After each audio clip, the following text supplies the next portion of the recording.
Bienvenidos. Hoy es miércoles 7 de septiembre del año 2022 y estamos iniciando nuestro encuentro de estudio bíblico a mitad de la semana. Iniciamos con este primer miércoles del mes de septiembre y ya estamos en la última parte de este año 2022. Nos quedan un trimestre más, octubre, noviembre, diciembre, y estaremos celebrando Navidad y esperando un nuevo año. Bienvenidos a esta jornada de mitad de la semana para estudiar la palabra y esta tarde con un tema que espero sea de interés para cada uno de ustedes. Y como hacemos cada miércoles al comenzar, iniciamos recordando un par de actividades importantes de nuestra iglesia. En primer lugar, mañana a las 11 de la mañana en este lugar se reúne la Unión Femenil Misionera y en esta ocasión la hermana Mónica Arce será la encargada de presentar el estudio bíblico. Así es que las que ya conocen a nuestra hermana Arce, pues saben que ella tiene un estilo muy alegre, muy dinámico y seguramente será de gran interés el tema que ella comparta. Así que mañana, 11 de la mañana, todo el mundo está invitado, especialmente las damas, por supuesto. Pero creo que aceptan también a cualquiera de nosotros que quiera participar. Esa es la primera actividad que queremos recordarles. Y en segundo lugar, la escuela dominical. La escuela dominical que ya tenemos un par de meses desarrollándola cada domingo a partir de las 10 de la mañana. Por ello insistimos en esta invitación. Es una invitación para toda la iglesia, para todas las edades, adultos, mayores, niños, jóvenes, para todo el mundo. Hay clases para todos. Y como promete Deuteronomio 32:2, como goteras, como agua de lluvia, es la enseñanza del Señor a nuestra vida. Así es que es deber de la iglesia estar enseñando especialmente contenidos que tengan que ver con la edad de las personas y con las necesidades de cada uno.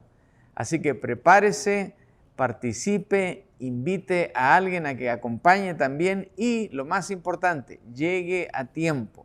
Ojalá unos cuantos minutos antes de las 10 de la mañana para aprovechar toda la clase, no interrumpir demasiado y de esa manera tener una jornada real de enseñanza-aprendizaje. Así que cada domingo, especialmente este domingo que viene, 10 de la mañana, escuela dominical con el programa Enseñanza Bíblica para Todos. Muy bien, vamos ahora al primer periodo de cada miércoles cuando oramos al Señor y si hay necesidades especiales, pues las mencionamos delante del trono de nuestro Señor. En primer lugar tenemos allí Elidio Camacho, que gracias a Dios ya está en su casa, está recibiendo todavía atención médica en su casa, pero ya va en franca mejoría. Pero tenemos que seguir orando e intercediendo por él. Nuestra hermana Cristina Segura con su problema cardíaco, Janet Rodríguez y su necesidad en su trabajo, Jesús Piedra, el hijo de nuestra hermana Eva. También oremos por Susana Pereira y la delicada situación que ella tiene en su vida. Silvia Álvarez, la mamá de un servidor, para que el Señor la mantenga fuerte y la mantenga saludable en este fin de invierno allá en el Cono Sur. También por nuestra hermana Lupe Fong, para que el Señor siga acompañándola y llenando su corazón de gozo en medio de este tiempo de duelo por la partida de su esposo. Así que el Señor ha sido generoso con ella y sigue mostrando su amor. Por Luz Emilia Azcárate, una hermanita de nuestra hermana Deida Márquez, que también está con una enfermedad prácticamente terminal y necesita del consuelo de nuestro buen Dios. Y por Abraham Escobar, este joven por el cual hemos orado ya por unas cuantas semanas. Él tiene 3 hijitas y tiene la necesidad de orar para que el Señor le acompañe en su tarea de papá. Muy bien, esos son los motivos para hoy, así que vamos a orar e interceder por ellos. Ahora, si usted tiene un motivo de oración en su corazón, pues menciónelo mientras oramos y llévelo delante del Señor. Hágalo con fe, porque la fe es la que mueve montañas. Si tuviera fe como un granito de mostaza, seríamos capaces de mover montañas. Así es que oremos al Señor con esa fe que la palabra nos anima a tener en todo momento. Padre bueno, has escuchado esta lista de oración. Tú conoces cada uno de los nombres, las vidas de cada una de estas personas. Por ello, Padre, elevamos cada uno de estos nombres al trono de tu gracia, para que tú en cada uno de los casos actúes, decidas, ayudes de acuerdo a tu maravillosa y santa voluntad. Señor, sabemos que esa voluntad es buena, es agradable y es perfecta. Por ello, confiamos en lo que tú decidas. Sin embargo, en cada uno de estos motivos, pedimos que nuestro ruego y nuestra plegaria sea tomada en cuenta al momento que tú decidas lo que es mejor para cada uno. Nosotros insistimos, Señor, en que tú les ayudes, que tú les bendigas, que tú los saques adelante y que tú, en tu maravillosa gracia, otorgues nuevas oportunidades. Si en algún caso tu decisión es distinta, pues alabado sea tu nombre, Padre, y confiamos en ese juicio maravilloso que tú ejerces sobre cada una de nuestras vidas. Padre, oramos por cada uno de estos nombres y lo hacemos en el precioso nombre de Jesús, nuestro Señor, nuestro Salvador. Amén. Amén, amén, amén. Y por supuesto, seguimos orando e intercediendo los unos por los otros. Muy bien, vamos ahora entonces al segundo bloque, el bloque importante de cada miércoles. Vamos al estudio bíblico, al estudio de la Biblia, y en esta ocasión lo que la Biblia dice acerca del trabajo. Y déjenme compartir con ustedes que traigo este tema precisamente porque el lunes pasado, aquí en El Paso, en el estado de Texas, en los Estados Unidos, se celebró el Día del Trabajo. Un día absolutamente diferente al Día del Trabajo que se celebra en el resto del planeta. Explicábamos el domingo la razón por la cual se escogió el primer lunes del mes de septiembre. No tiene nada que ver con lo simbólico ni con el día real, por qué se escogió este día y por qué no el 1 de mayo. Es un asunto doméstico absolutamente conveniente para el trabajador de este país, por ello se escogió este primer lunes de septiembre. Pero lo que sigue igual y no cambia es lo que la Biblia dice en relación a las manos trabajadoras, a las personas trabajadoras, a todos aquellos que hemos recibido el llamado de Dios de trabajar. Porque este asunto no es un asunto del todo voluntario. Hay una instrucción específica en la palabra que nos ayuda a entender bien este tema. Muy bien, comencemos entonces en esta tarde con este estudio de lo que la Biblia dice acerca del trabajo. Y déjenme presentarles un par de declaraciones. Esta declaración, que está entre comillas y es parte de una cita, dice así: nadie debe trabajar nunca. El trabajo es la fuente de casi toda la miseria en el mundo. Parece que el que está diciendo esto ciertamente está enojado con el hecho de tener que trabajar.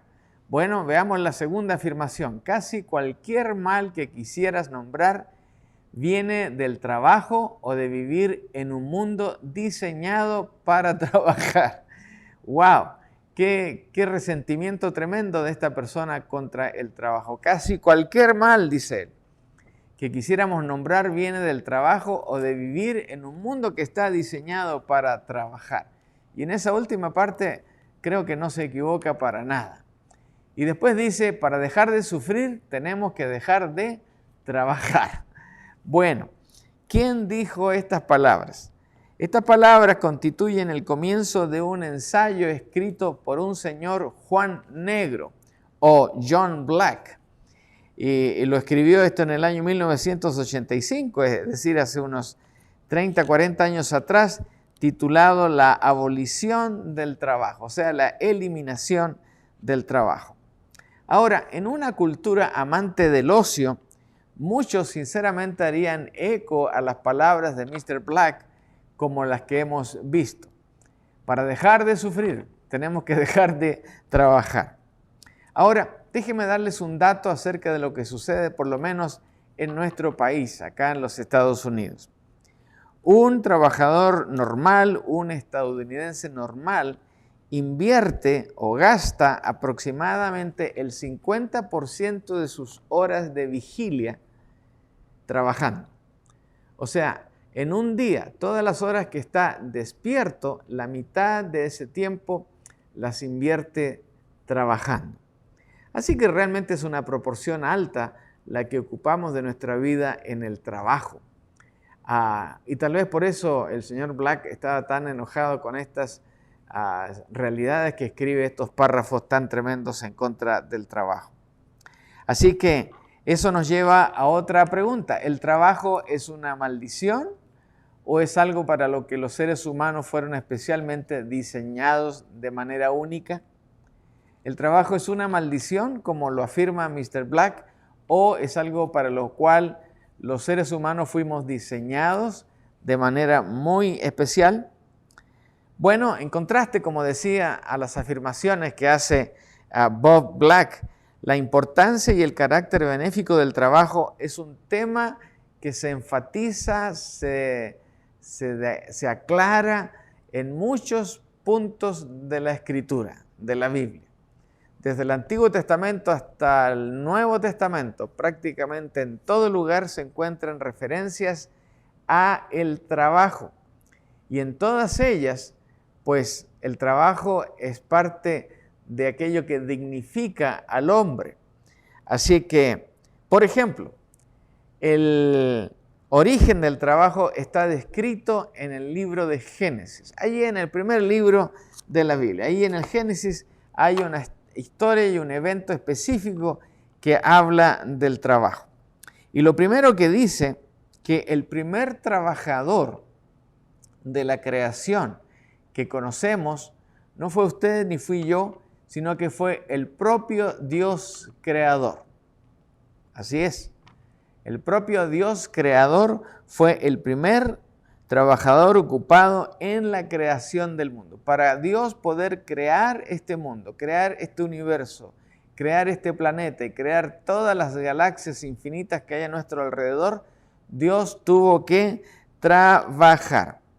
La Biblia específicamente dice que Dios trabajó 6 días y el séptimo día, el Sabbat, Él descansó. Así que domingo, lunes, martes, miércoles, jueves, viernes, Él trabajó. El sábado descansó. Es lo que dice Génesis. Ahora, recuerden que el día último de la semana en el Antiguo Testamento es el día sábado, el famoso Sabbat. Así que Dios fue el primero en trabajar sobre la tierra, por lo tanto, el trabajo legítimo refleja la naturaleza misma de Dios. Y debido a que Dios es naturalmente bueno, todas las cosas las ha hecho buenas, las ha hecho hermosas, entonces, por implicancia, el trabajo entonces también es bueno, es naturalmente bueno. Y hay 2 versículos que así lo atestiguan, Salmo 25:8 y Efesios 4:28, que no leeré, pero ustedes van a entender que esas declaraciones están precisamente ahí. Además, en Génesis 1:31 se declara que cuando Dios vio el fruto de su trabajo, exclamó que este trabajo había sido muy bueno. Y el resultado de lo que había hecho también era muy bueno. Así que, ¿qué hizo Dios? Dios examinó su propio trabajo, Dios evaluó su propio trabajo y cuando Él determinó que había hecho un buen trabajo, se complació consigo mismo declarando, esto fue muy bueno. Así que con este otro ejemplo es evidente que nuestro trabajo también debe ser evaluado y ojalá siempre sea como resultado de esa evaluación sea un trabajo bueno y productivo. Bueno y productivo. Es decir, que si vamos a hacer un trabajo largo, tedioso. Por ejemplo, pelar manzanas. Pero al cabo de toda una jornada de trabajo de 8 horas, solo pelé 5 manzanas, quiere decir que a lo mejor quedaron muy bien peladitas esas 5 manzanas, pero ese trabajo no fue productivo. Porque una manzana podemos pelarla solo en unos cuantos minutos.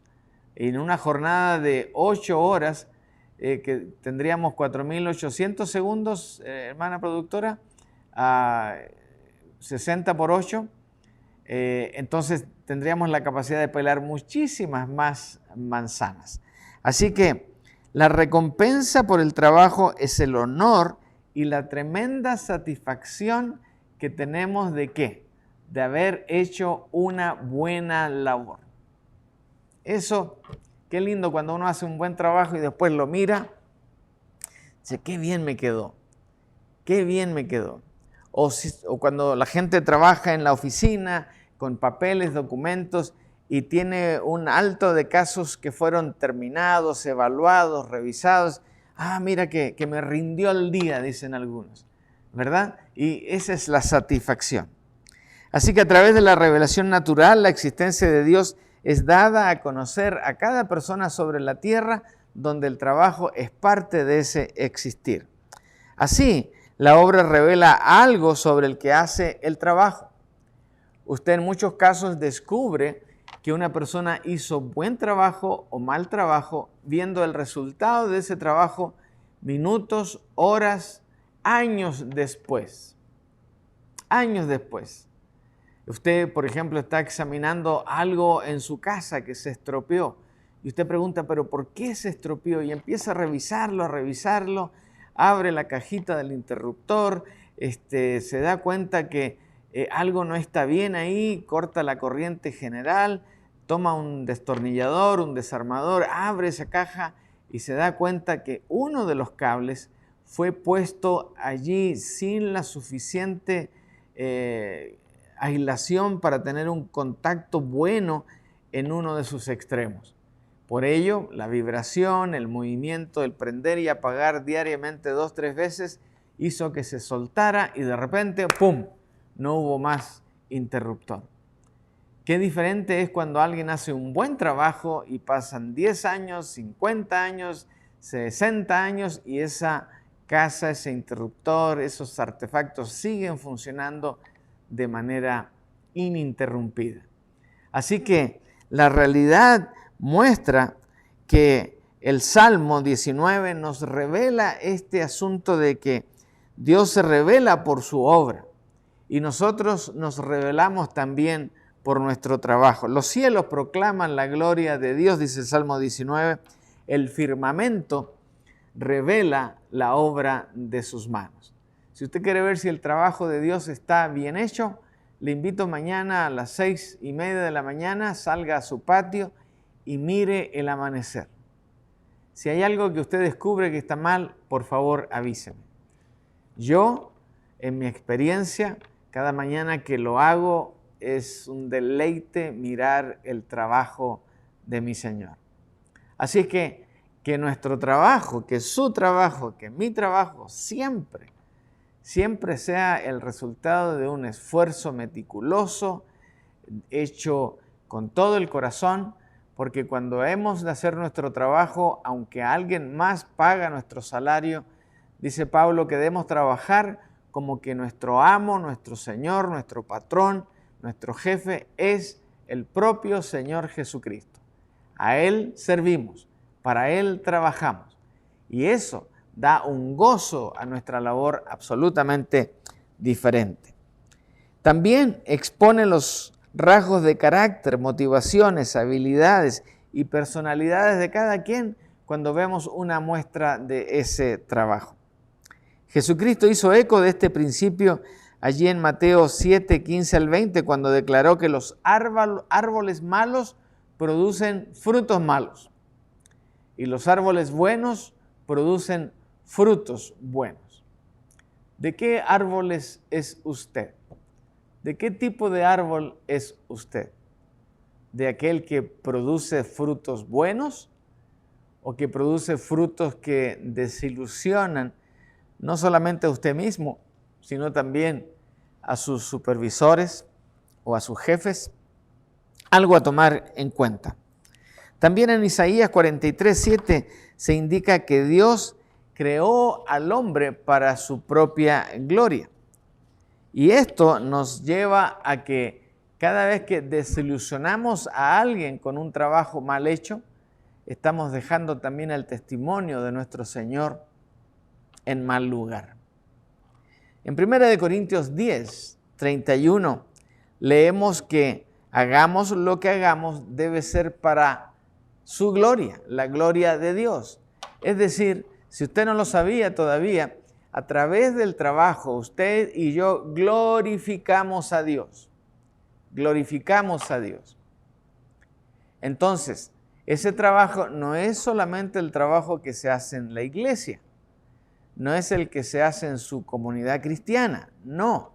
Es el trabajo que se hace en todo lugar, en todo momento y para cualquier persona, jefe o quien necesite de su atención, ese va a medir la calidad de su testimonio. Así que, por ello, el término glorificar significa dar una representación precisa de quien adoramos. Así que, cuando usted está trabajando, está dándole la gloria a nuestro Señor Jesucristo.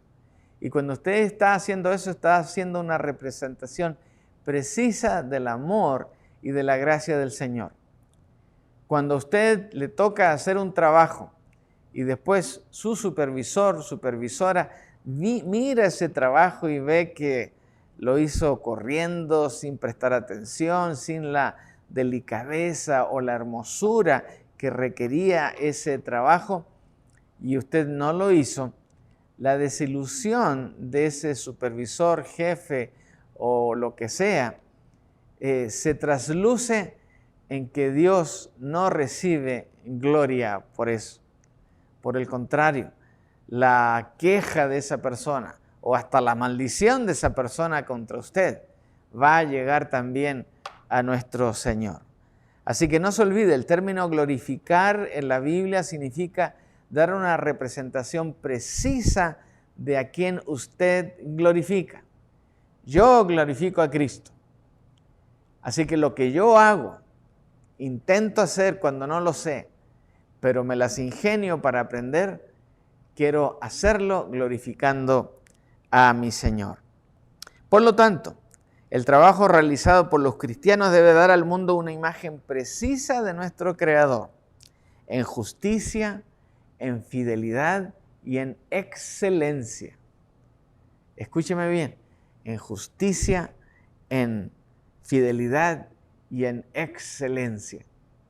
Hace un par de domingos atrás el editor de nuestro boletín puso una frase muy interesante acerca del trabajo. Dice que si tienes o recibes la bendición de trabajar como barrendero, que la calle que te toca cada día sea la más limpia del vecindario. ¿Qué quiere decir eso? Que aún un trabajo sencillo, mecánico y un poco aburrido como barrer y barrer y barrer, lo podemos hacer de buena gana o de mala gana. ¿Se nota? Por supuesto. Cuando usted ve una barrida así de mala gana, se lamenta de no haber tenido usted la oportunidad de hacerlo mejor, ¿verdad? Esa es la idea. Así que hemos de nunca olvidar que los cristianos damos al mundo una imagen precisa de Dios en justicia, en fidelidad y en excelencia. Dios creó al hombre a su imagen y semejanza, no lo olvide. Esto es un concepto que aprendemos desde el Génesis en adelante. Por lo tanto, si Él creó al hombre para trabajar con Él en el mundo, Dios plantó un jardín y puso a Adán en él para cultivarlo y mantenerlo. Dios esperó lo mejor de ellos. Y evidentemente lo hicieron al principio, hasta que pecaron y fueron desterrados de ese paraíso. Ahora, además, en este proceso de recibir trabajo, donde Dios plantó un árbol y puso a Adán en él para cultivarlo y mantenerlo, Adán y Eva debían someter y sojuzgar la tierra. Esto significa lo siguiente, que ellos tuvieron que cultivar, y eso significa fomentar el crecimiento y mejorar. Ahora, podemos cultivar plantas, y esa fue la primera tarea de Adán y Eva: frutos, verduras, cereales, cultivar. Pero hoy, en la realidad de que no todos somos agricultores, también tenemos la misma oportunidad de cultivar nuestro conocimiento en el área en el cual trabajamos. Hace algún tiempo yo estaba queriendo limpiar algo muy especial que ocupamos todos, un baño. Y por más que limpié con los elementos que yo tenía, pues no me quedaba como yo he visto otros baños. Entonces se me ocurrió llamar a una querida hermana que trabaja en ello y es experta en eso. Y cuando le dije lo que estaba usando, me dice: no, pastor, usted está usando cositas de juguete, dice. Compre este material y este otro material y con eso va a dejar ese baño perfecto. Pues seguí las instrucciones y el trabajo quedó maravillosamente bien. ¿Qué hice? Cultivé mi conocimiento para poder hacer una tarea digna para mi Señor. Así que no olvide, tenemos todos que practicar esto. En segundo lugar, mantener. ¿Qué significa mantener? Bueno, significa mantener eso bien y preservarlo del fracaso o del decaimiento.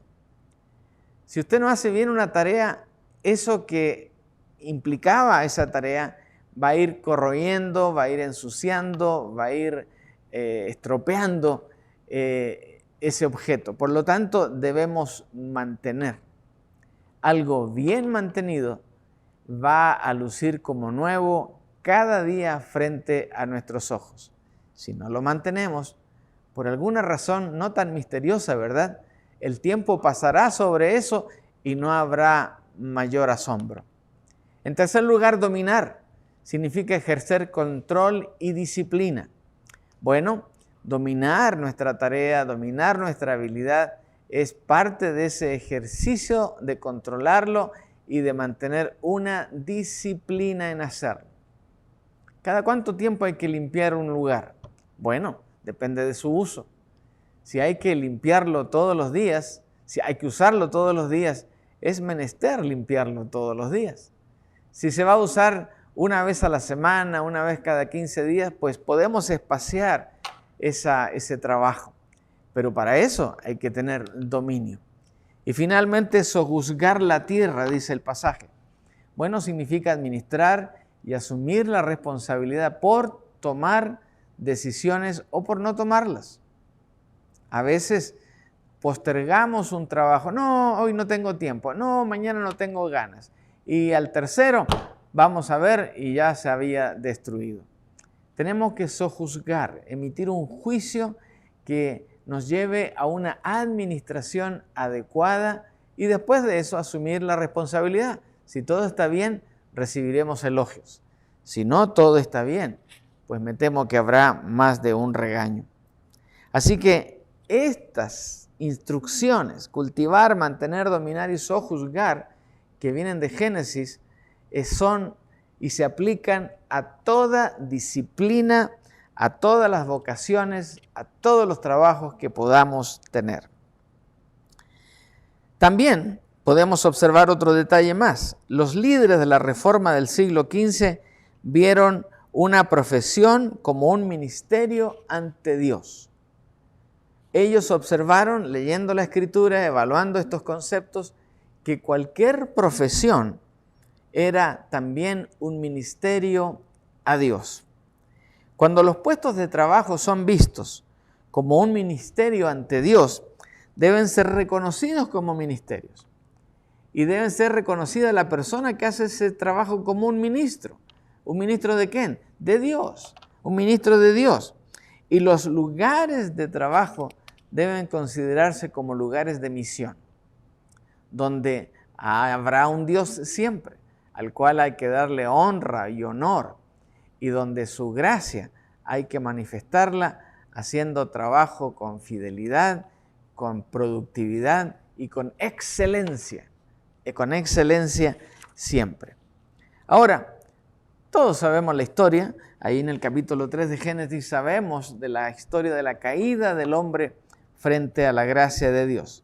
Y esto lamentablemente generó un cambio en la tarea de trabajar. ¿Alguien imagina cuál fue ese cambio?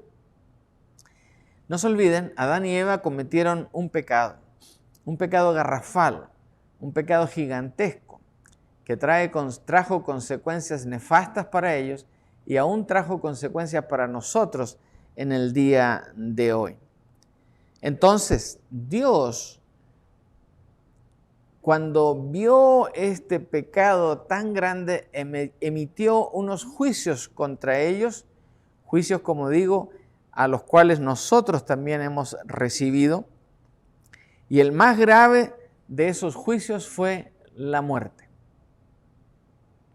Adán y Eva no estaba programado que murieran, pero después de esa falla tremenda por ese pecado, aún llegó la muerte para ellos y toda su descendencia, incluyendo nosotros. Así que esto tiene consecuencias.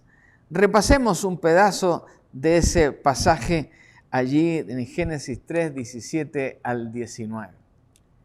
Al hombre le dijo Dios: puesto que accediste a lo que te dijo tu mujer y comiste del árbol de que te ordené que no comieras, maldita será la tierra por tu causa.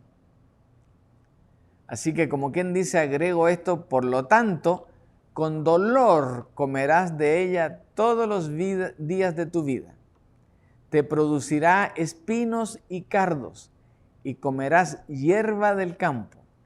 Comerás el pan con el sudor de tu frente, hasta que vuelvas a la tierra, pues de ella fuiste tomado, porque eres polvo, y al polvo volverás. Wow. Sin embargo, la mano de obra y los resultados del trabajo figuran centralmente en toda esta sentencia y en otras más que hay más adelante. Comentemos algunas cosas. Empecemos por atrás. Comerás el pan con el sudor de tu frente. Hoy el trabajo, con todas las características que tiene y que mencioné hace un momento, tiene un ingrediente más hoy. Hemos de trabajar y conseguir los frutos de nuestro trabajo con el sudor de nuestra frente. Es decir, nuestro trabajo producirá cansancio. Y hay ciertos trabajos donde físicamente terminamos exhaustos. Otros trabajos que mentalmente producen un cansancio tremendo también. Pero, ¿eso es porque somos débiles? No, no es esa la razón. La razón es porque en nuestra naturaleza humana estamos recibiendo el castigo que recibió Adán y Eva cuando fueron expulsados del jardín del Edén. Por eso hasta hoy comemos con el sudor de nuestra frente, porque para comer hay que trabajar y eso trae cansancio. ¿Hasta cuándo? ¿Hasta cuándo va a ser? Hasta que volvamos a la tierra, pues de ella fuiste tomado, porque polvo eres y al polvo volverás. ¿Cuándo va a ocurrir eso?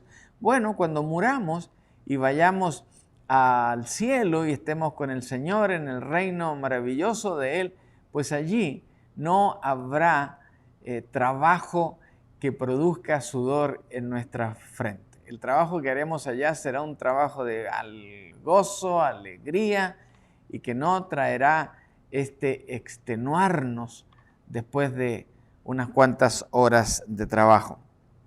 Asimismo, el resultado no siempre será positivo. Aunque el hombre comerá las plantas del campo, el campo también producirá espinos y dardos. Alguna vez, estando en el campo, en una ciudad muy hermosa de mi tierra, Victoria, en el sur de Chile, mirábamos un campo precioso de trigo que estaba madurándose, listo para la cosecha. Sin embargo, en esas columnas que van entre franja y franja, habían unas ramas verdes. Y el dueño de ese rancho nos explicaba qué plantas eran esas. Y por supuesto, no eran de trigo. ¿Y qué estaban haciendo? Estaban creciendo para ahogar las plantas de trigo.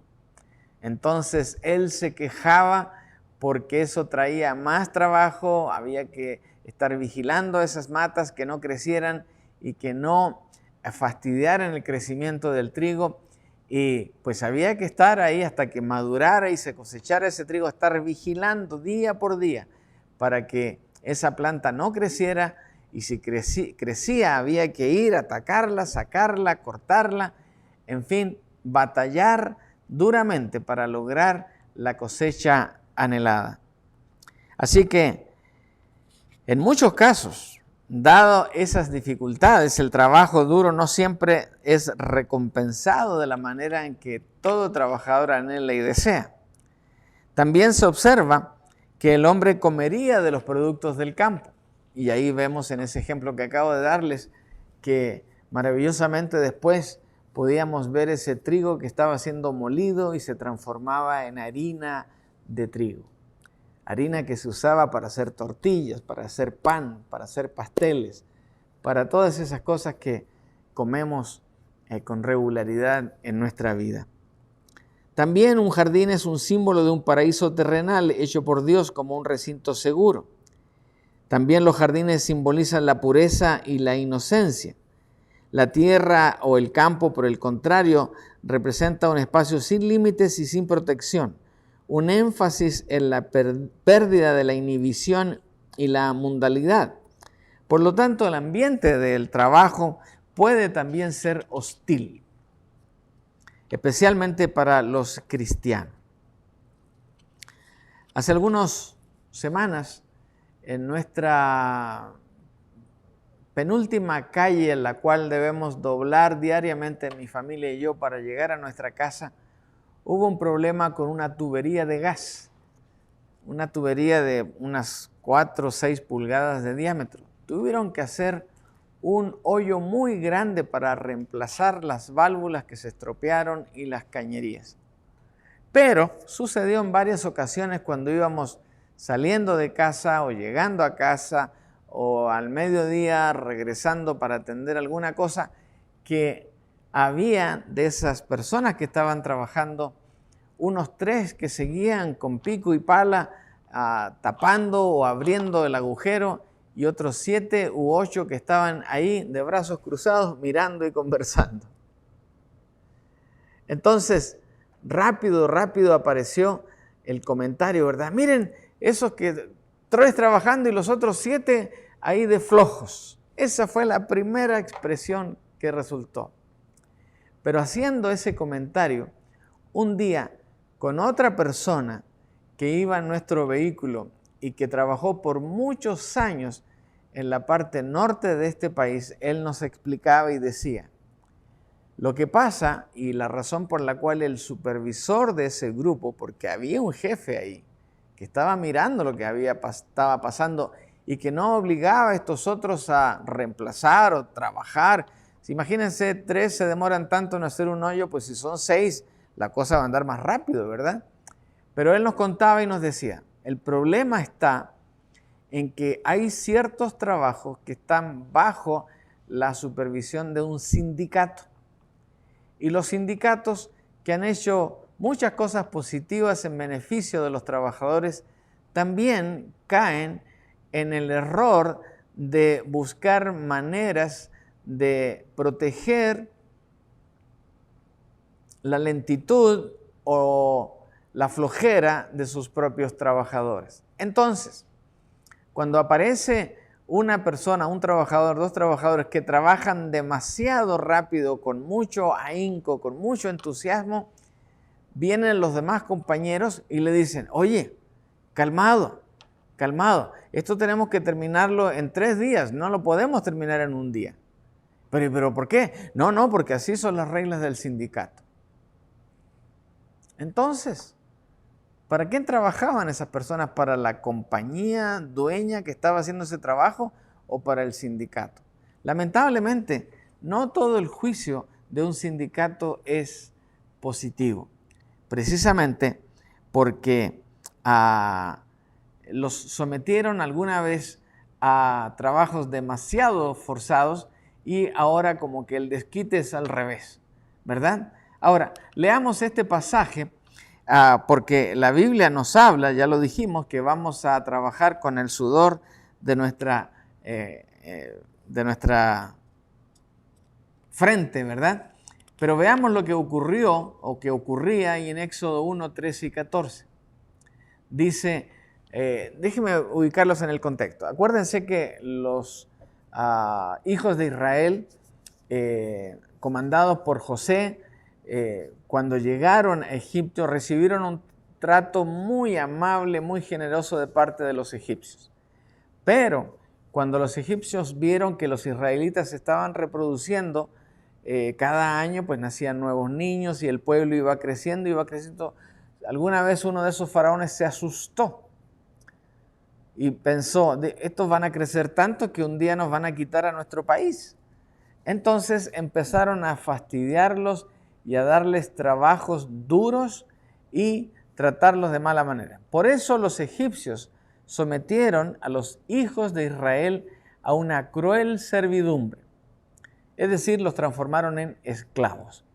Versículo 14, les amargaron la vida y sin piedad los obligaron a hacer barro y ladrillos y todas las labores del campo y toda clase de trabajos pesados.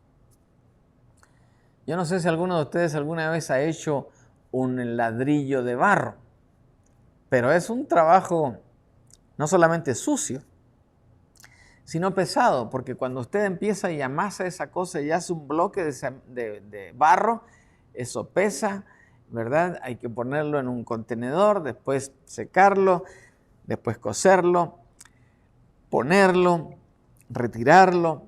En fin, es un trabajo tedioso y pesado. Pero también les agregaron todas las labores del campo, así que tenían que limpiar el campo, sembrar el campo, cosechar el campo, volverlo a limpiar, volverlo a preparar y otra vez el ciclo. Y toda clase de trabajos pesados. Se dice que el hombre tiene 3 necesidades básicas en la vida: amor, propósito y significado. Y muchas veces los seres humanos intentan encontrar estas cosas en el trabajo mismo. Por eso en Eclesiastés 2, 4 al 11, el gran rey Salomón, detalla su búsqueda del significado en una variedad de trabajos y obras de todo tipo. Así que aunque el trabajo trajo algún grado de satisfacción en su realización, su conclusión personal fue esta. Dice el rey Salomón: luego me puse a considerar todo lo que yo había hecho con mis manos y el trabajo que me costó realizarlo. Y resultó que todo era vanidad y aflicción de espíritu. Nada es provechoso bajo el sol. Allí está en Eclesiastés 2, del 4 al 11, está todo este concepto. ¿A quién se parece esta meditación? ¿No le parece al señor Black?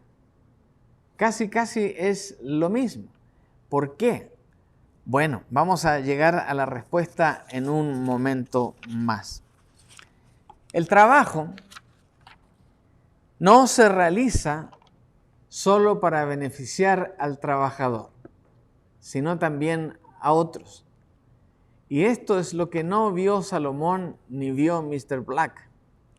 Todo trabajo no solo se realiza para que yo reciba un salario, sino también otros van a recibir el beneficio de mi trabajo. Solo pensemos otra vez en esos trabajadores que estaban cambiando esas válvulas y cañerías de gas. Quiero decirles que ninguno en nuestra comunidad, en nuestro barrio, en nuestra colonia donde vivimos, estuvo sin gas durante ningún día. ¿Qué significa eso? Que esta gente cerró ciertas válvulas para aislar el lugar donde estaban trabajando. Sin embargo, eso quiere decir que a pocos metros de su lugar de trabajo había gas.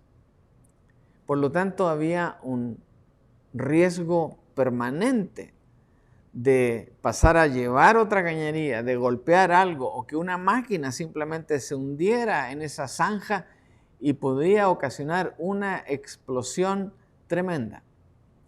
Por ello nos dimos cuenta también en otra vueltita por ahí de que cuando hacían ese trabajo todos los trabajadores tenían un uniforme diferente, un color parecido pero diferente.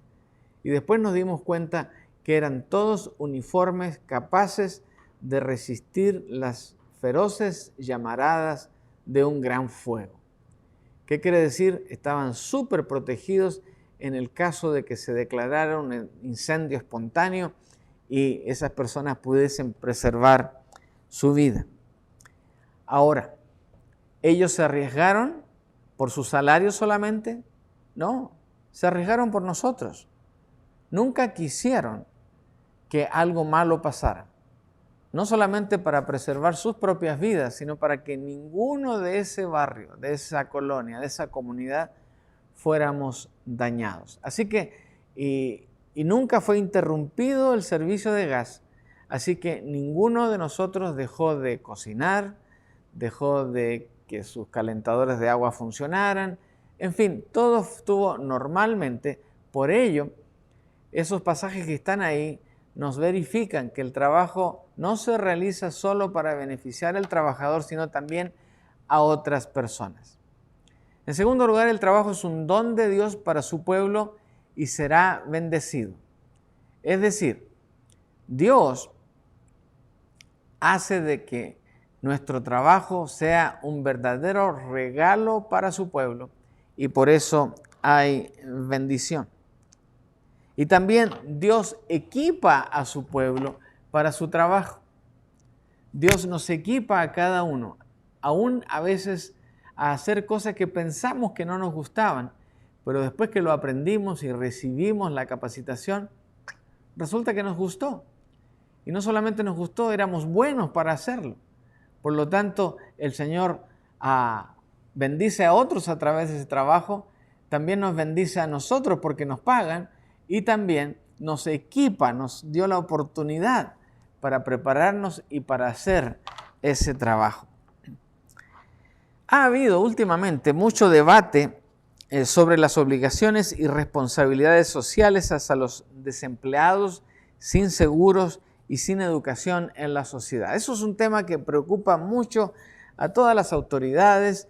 A través de esa necesidad hay pensamientos políticos, hay distintas teorías, hay infinidad de soluciones, pero en el caso de la Biblia es interesante notar que el sistema bíblico de bienestar era otro sistema de trabajo. Y ese sistema no obligaba a que el gobierno se hiciera cargo, sino la propia sociedad proveía la solución. Dice Levítico 19:10, no rebusques tu viña, ni recojas las uvas que se te caigan, déjalas para los pobres y los extranjeros. Yo soy el Señor tu Dios. Esta es una orden, es un mandamiento. ¿Qué le dice a los dueños de los viñedos? No sé si todo el mundo conoce un viñedo, pero un viñedo es como una parra donde hay unos travesaños de madera, la planta empieza a crecer por alrededor y cubre todo la parte alrededor. Y se hacen verdaderos túneles cuando esto crece. Lo interesante es que eso está sostenido por una malla y a través de esa malla salen los racimos hermosos de uvas. Bueno, a veces el viento hace que un racimo entero caiga. Y aunque se dañaron 2 o 3 uvas, el resto está impecable. También cuando el trabajador va caminando y va recogiendo y va cosechando, o sea, cortando ahora los ramos hermosos, de repente uno se le cae, ¿verdad? Y pues el afán es recogerlo de nuevo y ponerlo en la cosecha. Pero la Biblia viene y dice esto: no rebusques tu viña, es decir, aún aquella racimo que se quedó ahí, porque pues la parra es verde, el fruto es verde y la uva es verde, y pues de repente al trabajador pues se le confunden los colores y dejó pasar allí un racimo de uva. La instrucción es: no rebusques, no vuelvas otra vez a repasar el viñedo y recoge hasta lo último. No, déjalo ahí. Y si se cae, déjalo que se caiga. Pasarán pobres, pasarán extranjeros y recogerán ese fruto. Y con ese fruto tendrán suficiente para alimentarse, alimentar a su familia, y el resto lo venderán a un precio distinto del fruto que está sin problema. Pero con eso recibirán un poco de dinero. Esto en cuanto a la uva. Veamos Levítico 23. Cuando cosechen el trigo de sus campos, no cieguen hasta el último rincón ni recojan todas las espinas. Déjenlas para los pobres y los extranjeros. Yo, el Señor, soy el Señor su Dios. Otra vez, la misma instrucción. En el caso del trigo, pues podemos ir hasta la orillita más fina y con una tijera cortar las últimas 2 matas de trigo. No, por favor. Cuando cosechen, no cieguen, no corten hasta el último rincón, ni tampoco recojan las espigas, porque en el caso del trigo caen muchas espigas al suelo. Dejen eso para los pobres y para los extranjeros. Así que ese era el sistema de previsión de ese tiempo. Ahora, eso obligaba también a aquel que no tenía trabajo a realizar un trabajo, ¿verdad? Para tener para comer y para vivir. Bueno, ahí está la gran diferencia de lo que hoy algunos sistemas hacen, que les dan a las personas, pero esas personas, aparte de ir a la oficina a plantear su problema y que le den ayuda, pues no hacen más trabajo que ese. Y en algunos casos, después que ya arregló la situación, le llega el cheque por el correo. Ni siquiera caminan. Entonces, hay que hacer algo siempre para la bendición de Dios. Dios siempre bendice, siempre nos ayuda, pero también espera que hagamos un trabajo por ello. Qué interesante, ¿verdad? Ahora, la Biblia también es dura y condena de manera abierta la pereza, la flojera. Déjenme mostrarles. El perezoso es tan malo, dice Proverbios 18:9, como el que destruye cosas.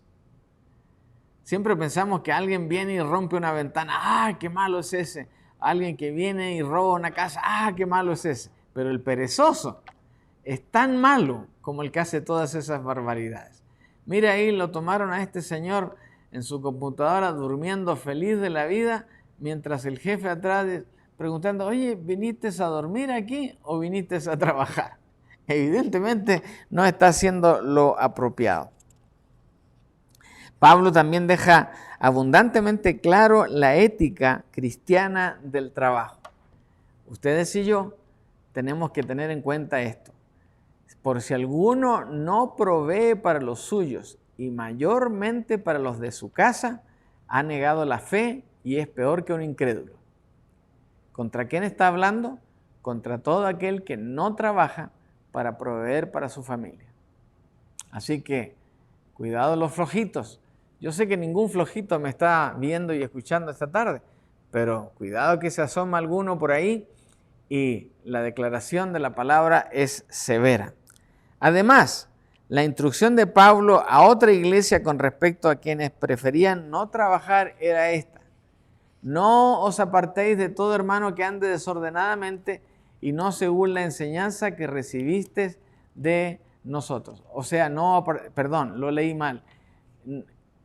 Apártense de todo hermano que ande desordenadamente y no según la enseñanza que recibieron de ellos, del apóstol Pablo. Así que tenemos que quitarnos de todo aquel que anda en malos caminos y que no ande trabajando, especialmente que no ande trabajando. Y luego dice lo siguiente: porque también cuando estábamos con ustedes os ordenamos esto: si alguno no quiere trabajar, tampoco coma. Ah, ese se lo sabía, ¿verdad? Claro, Pablo enseñó y ordenó esto. Si alguno no quiere trabajar, entonces tampoco merece un plato de comida. Así que tengamos en cuenta eso en cuanto a la pereza. Y finalmente, Pablo instruye a quienes habían estado ociosos. A los tales mandamos y exhortamos por nuestro Señor Jesucristo que trabajando sosegadamente coman su propio pan. Así que eso de pedir y esperar que nos den, para ciertas ocasiones es apropiado. Pero después de eso, es mejor trabajar y comer nuestro propio pan y pagar por nuestro propio alimento. Bueno, ya hemos recorrido un espectro de conceptos y principios que la Biblia nos enseña acerca del trabajo. Y es evidente que si alguno no quiere trabajar, pues que no coma, ¿verdad? Esa es la sentencia. Así que tanto en el Antiguo como en el Nuevo Testamento, el papel de nosotros en cuanto al trabajo es un asunto claramente establecido en las Escrituras. Entonces, nos pregunta semanalmente nuestra hermana, ¿qué dice la Biblia en relación al trabajo? Observe lo que dice. Aunque el diseño original de Dios para el trabajo fue pervertido por el pecado, acuérdense, cuando se trabajaba antes de haber pecado, Adán y Eva no derramaban una gota de transpiración, lo hacían con gozo y alegría, no habían cardos, ni malezas, ni plantas que estropearan su cultivo. Dios va a restaurar ese tipo de trabajo algún día sin las cargas que introdujo el pecado. Así que volveremos a ese plan original cuando estemos en la presencia del Señor. Y hasta el día cuando el cielo nuevo y la tierra nueva se establezcan en su lugar, la actitud cristiana debe reflejar la de Jesucristo. Y Jesús les dijo, mi comida es hacer la voluntad del que me envió y llevar a cabo su obra. Mi comida es hacer la voluntad del que me envió y llevar a cabo su obra. Entonces, ¿qué debemos hacer nosotros? Bueno, nosotros debemos imitar este desafío y hacer lo propio. Es decir, que nuestra alimentación, nuestro gozo, sea siempre hacer la voluntad de nuestro Señor Jesucristo, que nos envía a ir por el mundo predicando el Evangelio y enseñándoles a todas las personas lo que Él ya nos ha enseñado. Entonces, a trabajar con alegría y a comer nuestro pan con gozo, porque es el resultado de nuestro propio trabajo. Espero que esto aclare y le ayude a entender la bendición que tenemos cuando nos damos cuenta que Dios entrega estas habilidades y estas oportunidades para que trabajando le demos gloria y honra a Él, nuestro Señor, nuestro Creador, nuestro bendito Salvador. Que el Señor nos bendiga en esta tarde. Vamos a orar para despedirnos y pedir la bendición sobre cada uno de nosotros. Padre bueno, gracias por tu maravillosa palabra y por esta hermosa experiencia de descubrir que el trabajo es algo que no solo nos dignifica, sino que nos hace acreedores y merecedores del gozo de servirte y el gozo de tu bendición en nuestras vidas. Señor, que todo esto que hemos aprendido esta tarde podamos no solamente aplicarlo a nuestra vida, sino compartirlo con otros y que podamos dar honor y honra a tu nombre cada vez que tengamos una tarea que hacer, un trabajo que ejecutar, donde quiera que estemos, en nuestro trabajo permanente, en nuestro trabajo regular o en esa tarea esporádica que viene a nuestras manos y que también debemos hacer con gozo y con alegría. Danos de tu bendición en esta tarde. Lo pedimos con acción de gracias en el precioso nombre de Jesús, nuestro Señor y Salvador. Amén. Dios les bendiga a cada uno y nos vemos el próximo domingo.